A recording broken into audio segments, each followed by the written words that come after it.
4 state और 4 धुरंधर ये एक साथ इस टाइम पर लड़ रहे हैं सबसे बड़े असेंबली इलेक्शन के लिए। जी हाँ, इस टाइम पे असेंबली लेजिस्लेटिव इलेक्शन जो है वो एकदम सर पे आ चुका है और सबके दिमाग में इस टाइम पे ये हो रहा है कि इस बार कौन जीतेगा। सबसे पहले शुरुआत करते हैं वेस्ट बंगाल से। देखिए, वेस्ट बंगाल में पहले थी आपकी कम्युनिस्ट पार्टी से पहले थी कांग्रेस की पार्टी। अब जब से कम्युनिस्ट पार्टी ने उनसे भागदौड़ पकड़ी, उसके बाद से फिर टीएमसी की ममता बनर्जी आके सब कुछ अपने पास लेकर चली गई। उनकी एक गलती रही इस पूरे टाइम में, जो उनका हार का बहुत बड़ा कारण बन सकती है इस टाइम पर, कि उन्होंने 3 टेन्योर बिता दिए, 15 साल राज कर लिया। उसके बाद भी जो वो रीजन लेकर आई थी जिससे कम्युनिस्ट पार्टी से लोगों का केंद्र हटाकर अपनी तरफ उन्होंने आकर्षित किया था, वो सारे रीजन वो खुद भी अब दोहरा रही हैं।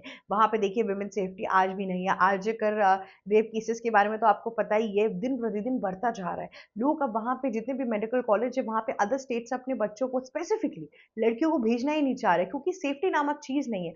और देखिए, रेप तो हर जगह पे होता है, ऐसा कुछ नहीं है कि ये कोई पहली बार हो रहा है। पर प्रॉब्लम ये है कि स्टेट के संचालन ने जिस हिसाब से उस चीज पे रिएक्ट किया, उसके ऊपर कोई भी तरीके की कार्यवाही पहले नहीं हुई। और साथ ही साथ ममता बनर्जी जिस हिसाब से लड़कियों के रहन सहन, लड़कियों के टाइमिंग्स पे कमेंट करने लगी, जबकि गलती उनकी प्रशासन की थी कि पेट्रोलिंग नहीं हो रही थी कॉलेज के बाहर। और उसके बाद से लोगों के अंदर एक डर फैल गया कि इस पूरे स्टेट के अंदर किसी के पास जवाबदेही है ही नहीं। तो जब हमारे पास कोई माई बाप दिखेगा ही नहीं, तो हम अपने बच्चों को कहीं थोड़ा ना भेज देंगे एकदम लावारिसों की तरह कि जाओ घूमो एक्सप्लोर करो। वो सारी जगह नहीं है ना। इसीलिए ये सारी प्रॉब्लम्स होते हुए सामने दिखाई दी। अब मैं चलती हूँ एक दूसरी जगहों पे। दूसरी जगह ये है कि मैं आपको इस तरफ लेकर आना चाह रही हूँ कि किस तरीके से जो पूरा का पूरा एटीट्यूड इस टाइम पे शेकन अप हो रहा है वेस्ट बंगाल के इलेक्शन के अंदर। टीएमसी ने बहुत कोशिश कर ली कि बांग्लादेशी मुस्लिम्स चले गए तो मुस्लिमों को अपने पास रखने की। जब मुस्लिम को अपने पास रख रही थी तो ओवैसी और कबीर साहब आ गए। अब ओवैसी और कबीर साहब जब आए तो उन दोनों में भी फ्रैक्शन हो गया। लोग बोल रहे हैं कि ओवैसी साहब का बीजेपी के साथ टाई अप है, वो सिर्फ वोटर बैंक काटने के लिए आए हैं। तो इन सब प्रक्रिया के थ्रू अगर आप देखेंगे तो ममता बनर्जी का बहुत लॉस हुआ, क्योंकि उनके जो मुस्लिम वोटर बैंक थे वो जाने लगे। इस तरीके से ममता बनर्जी का जो पूरा साम्राज्य था ना, वो नीचे जाता रहा। अब कांग्रेस का तो वेस्ट बंगाल के इलेक्शन में कोई नामो निशान नहीं है। दूसरी ओर अगर हम आप देखेंगे तो बीजेपी बहुत ज्यादा वर्चस्व में आगे बढ़ रही है। और बीजेपी ने जो मेजर वोटर बैंक है ना, जो ममता बनर्जी का था, जहां पे बेसिकली टीएमसी जीत जाती थी। पहला था बांग्लादेशी मुस्लिमों का, देखिए ये बात किसी से अब छुपी नहीं है।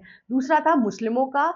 तीसरा था महिलाओं का। महिलाओं के लिए अलग अलग स्कीम्स थी जहां पे 1500 रुपए महीने दिए जाते थे। अब यहाँ पे अमित शाह ने सेम चीज की है। अमित शाह ने 1500 की जगह 3000 रुपए महीने का देना शुरू कर दिया है। अमित शाह से बहुत लोगों ने क्वेश्चन भी पूछा कि आप तो कहते थे कि फ्रीबीज खराब चीज है और आप खुद इलेक्शन से पहले फ्रीबीज बांट रही हैं। तो उन्होंने बोला कि इंसान अगर दलदल में फंसा हुआ है तो तुम्हें भी दलदल में उतर के ही उनको वापस लाने की कोशिश करनी पड़ेगी।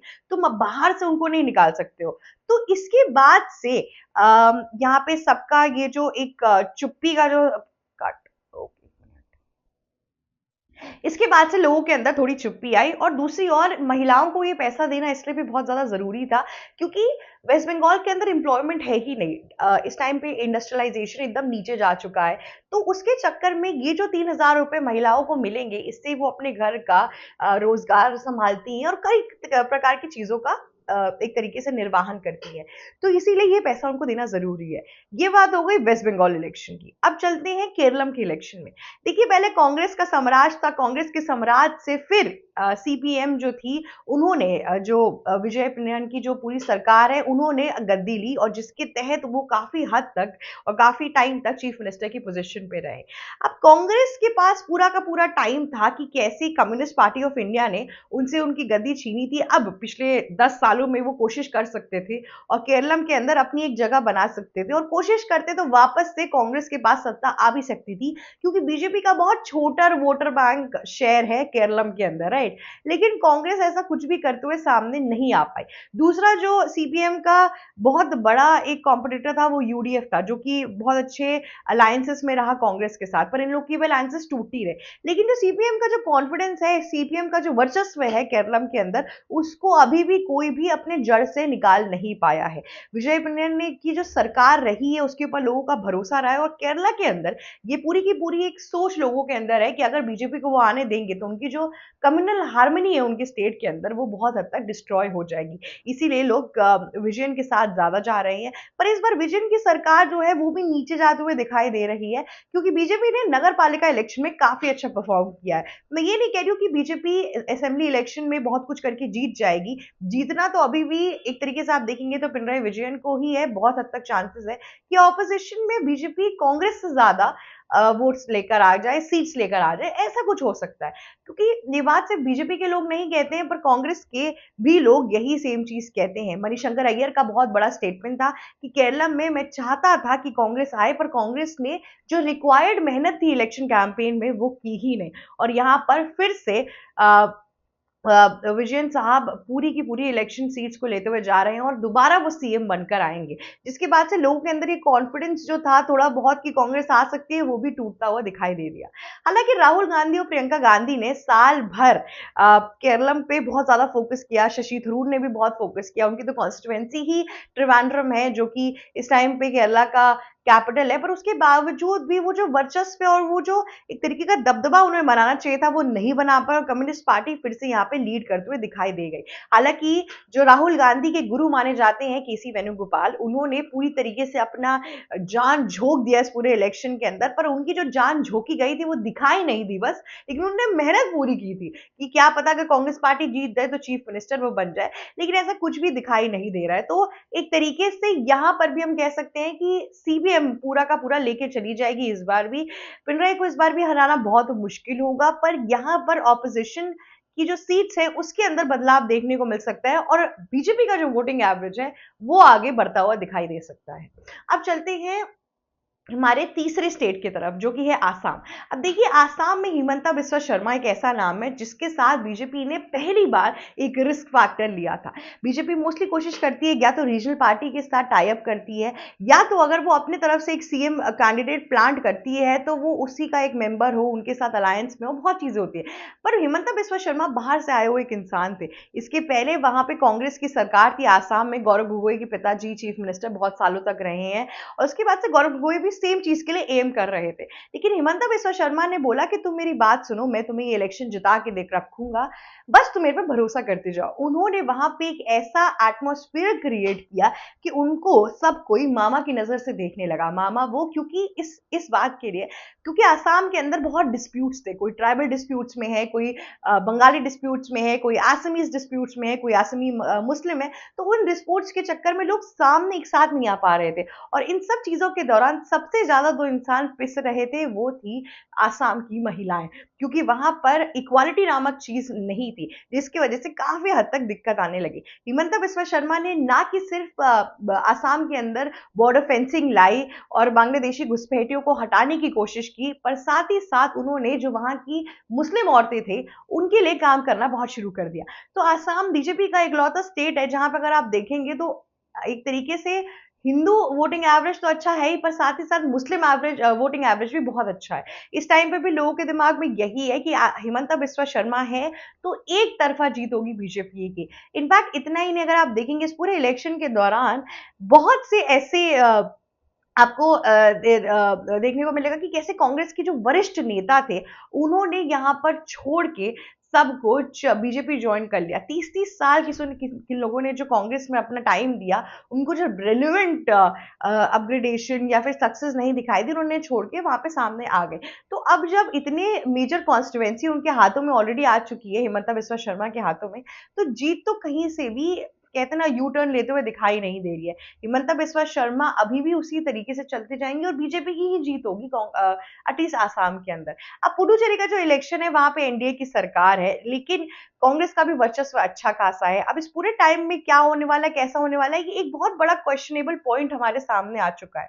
हालांकि अब अगर मैं बात करती हूँ इन सारे जितने भी क्षेत्र हैं जहां पे इलेक्शन हो रहे हैं, सबकी नजर गड़ी हुई है। कुछ जगहों पे रीजनल पार्टीज का एक डर है और कुछ जगहों पे ये है कि बीजेपी वर्सेस कांग्रेस है।